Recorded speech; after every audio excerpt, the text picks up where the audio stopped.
Hey Fred, I wanted to make this video for you on firstly, if you go under advertising to campaign manager and you go to advertising reports, you can create a report for the last 30 to 60 days.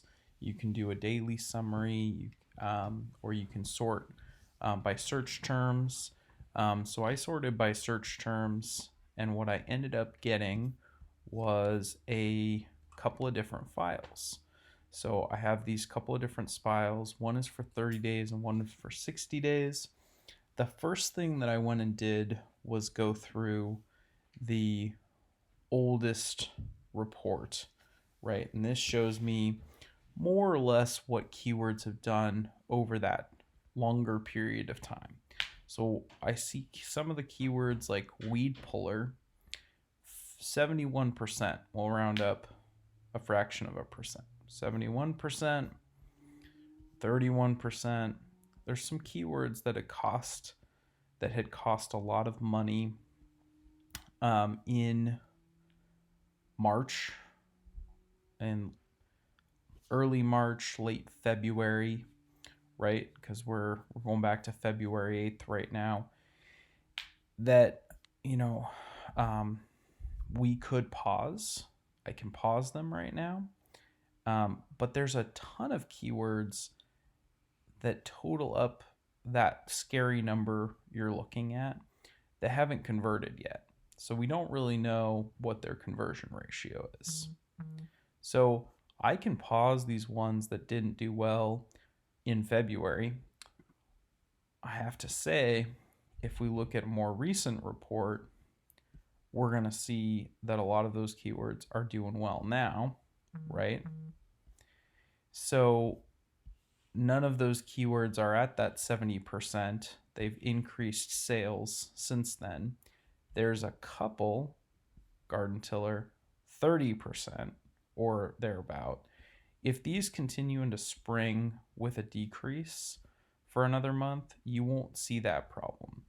The problem that we're having is if we should erase any of these, right? So maybe like Sun Joe Tiller, right? If Sun Joe Tiller is converting for us in the next 30 days, it's not costing very much. 38 cents here, 66 cents here, but you have 706 lines of keywords that are costing money. And so regardless of whether they get one click or a few clicks, that's really where the cost is coming in, right? Because this one, right, cost $65, right? Or the so if we go up here, look at the 7 days total. So $65 was made in the last 7 days, 175 in the last 30, which means that we've gotten a few of those clicks, right?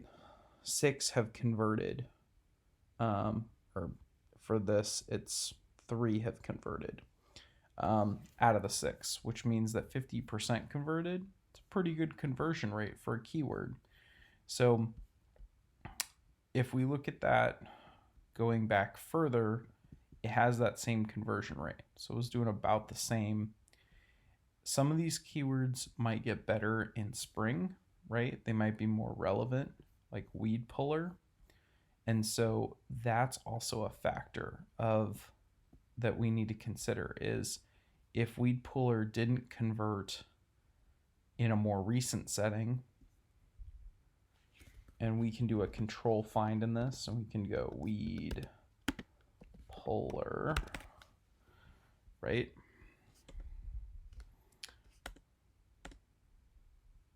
So garden weed puller, weed puller,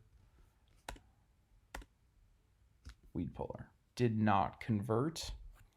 Its cost $25. So it did convert 60 days ago.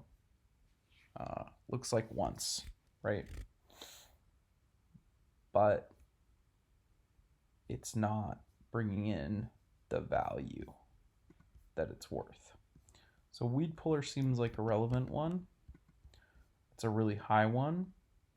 The rest of these aren't super high. If we're trying to stay in a 10 to 20 or a 20 to 30% range, I'm happy to pull out some of these. But they're not as high as I kind of anticipated. We just have a lot more keywords that haven't converted yet. When we get a conversion, we can go through, and all you do is we go into the sales dashboard, we go into campaign manager, and in the campaign itself, wrong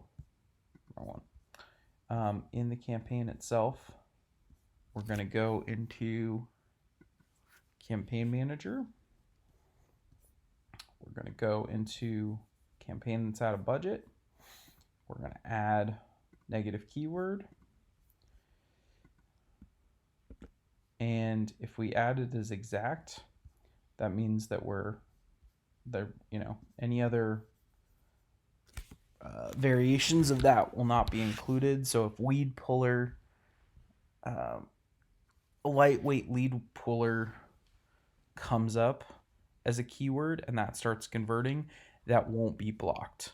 But this weed puller that we know hasn't converted in the last 30 days, it converted 60 within the last 60, but not a lot. Like that seems like a relevant one. We can do that same thing for any of the other keywords and go through that, and we will see this decline into the 20 to 30% zone. If that's comfortable, especially with us increasing the price, I would say that's the most important thing. The other thing I want you to note is remote fulfillment by FBA. So if this becomes available, this is something I think we would definitely want to do. It will tell you costs that they would charge you to Canada, and we can do a quick calculation and say if we want to have our listing populate in Canada and have it fulfilled by the US FBA warehouse, it was pretty low cost for higher ticket items, and all your reviews carry over, which is kind of the critical part. And then this program, they fulfill it from the US and pay the customs tax and everything so that you don't have to worry about that. So it's pretty cool and definitely newer. Let me know if you have any other questions and look forward to our talk tomorrow.